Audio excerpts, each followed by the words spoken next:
And let me just start with three basic propositions. Number one, in this area we are talking about, the United States will have no choice but to be deeply engaged for as long as any of in this room are living and breathing.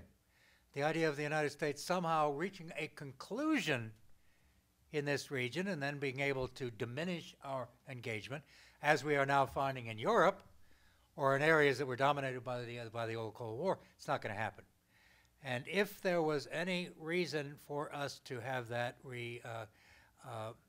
re-emphasized, not just by the conflict we got into after 9/11 in Afghanistan, but by the American invasion of Iraq in 2003, at the end of which I said to a number of people, I said, whether you like this war or not, it sealed our fate in terms of responsibility to put something back in place of the security system that was then shattered.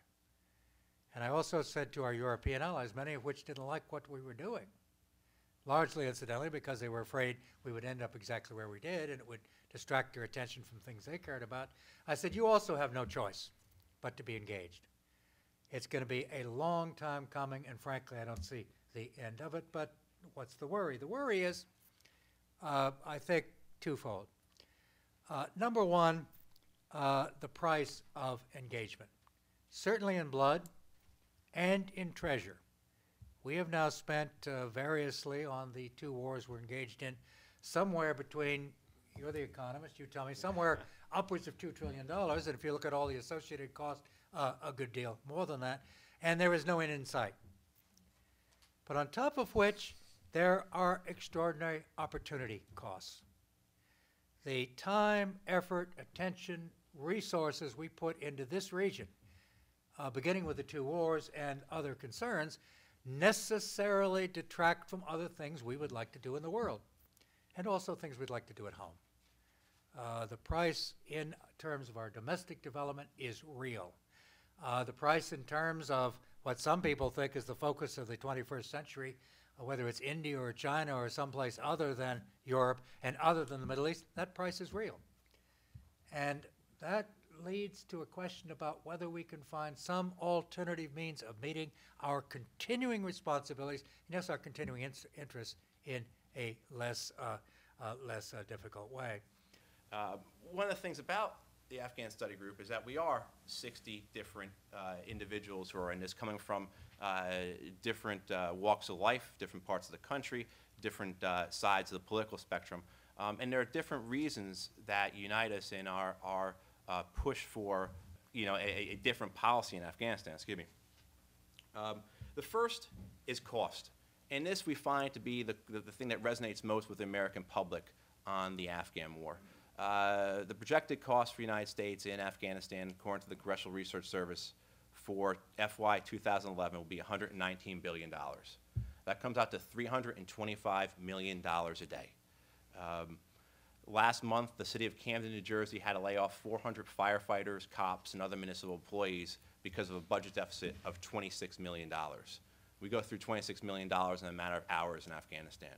So we find the cost argument or the factor of cost plays into a lot of people's thinking with regards to our policy in Afghanistan, in the sense it comes down to a standard cost-benefit decision, in a sense of what are we putting in and what are we getting out.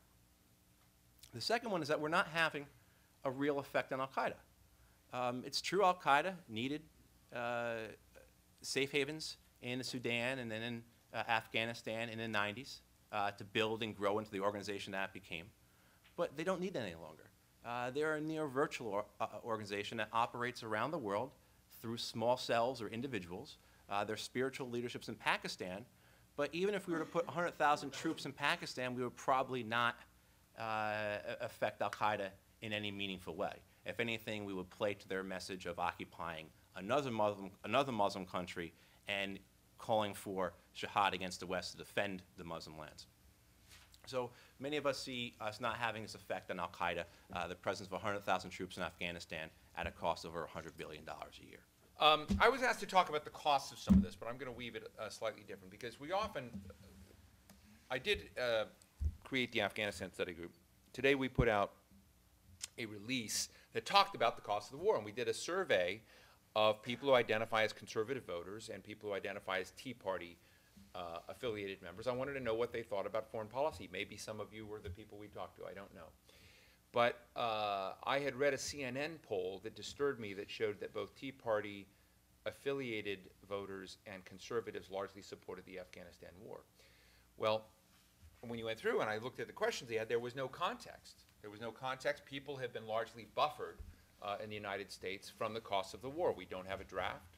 There is no, when we were in the first Gulf War, when the first President Bush went to the war, there was a huge debate in this country about who would pay for that war, what the cost of the war would be. It turned out to be rather convenient that the Japanese had a very hard time overcoming what they thought was both their own aversion to deploying forces abroad, but Article 9 of the Constitution, because they wrote a $13 billion check. We actually made a $500 million profit on the first Gulf War.